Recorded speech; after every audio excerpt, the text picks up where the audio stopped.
এই যে তৌহিদি জনতা নামে যারা আসছে সামনে, আপনি বলছেন দক্ষিণপন্থীদের উত্থান হয়ে গেছে, তো এতদিন তারা কোথায় ছিল? ঠিক এখনই কেন এত মানুষ আসছে এবং এত নারী হেনস্থার ঘটনা ঘটছে?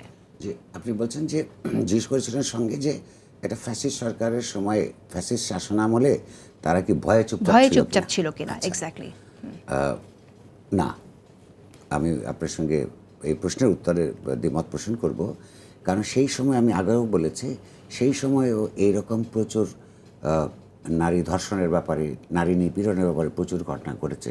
যেমন আপনাকে আমি আগে একটা তথ্য দিলাম, 5 বছরে না, নিশ্চয়ই না, এটা তো আমরা জানি যে এবং সেখানেও আমি একবারও বলছি, নারীর বিরুদ্ধে নিপীড়ন কিংবা অপরাপর সামাজিকভাবে যারা দুর্বল, অর্থনৈতিকভাবে দুর্বল, তাদের বিরুদ্ধে যে কোনো নিপীড়ন ঘটে, কখনোই ক্ষমতার ছত্রছায়া ছাড়া এটা ঘটে না।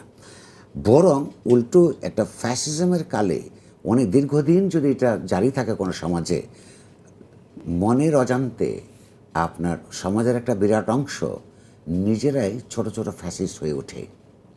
সেই প্রবণতাটা একসময়কার যখন একটা সংগঠিত শক্তি রাষ্ট্র ক্ষমতায় নিয়ন্ত্রণ করে, তাদের ফ্যাসিজমটা যখন অসংগঠিত সমাজের ব্যক্তিবর্গের মধ্যে যখন সঞ্চারিত হয়, ওই শক্তি চলে গেলে তখন নিজেরাই বরং আগের থেকে অনেক বেশি শক্তিমান মনে করে।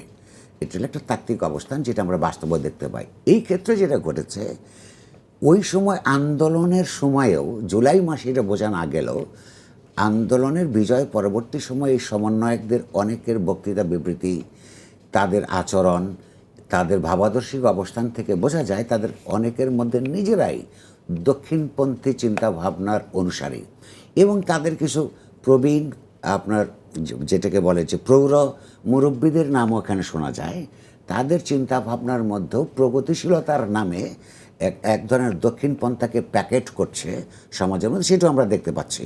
হয়তো এগুলি আরও পরিষ্কার করে ব্যাখ্যা করে পরিস্থিতি নিয়ন্ত্রিত না হলে এগুলি আমাদেরকে সামনে আনতে হবে সমাজের এই একটা ইতিবাচক গণতান্ত্রিক রূপান্তরের স্বার্থে।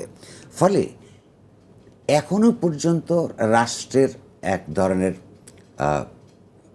প্রচ্ছন্ন, এটাকে প্রশ্রয় না বললেও তাদের প্রতি এক সহানুভূতিশীল দৃষ্টিভঙ্গি রাজনৈতিক কারণে,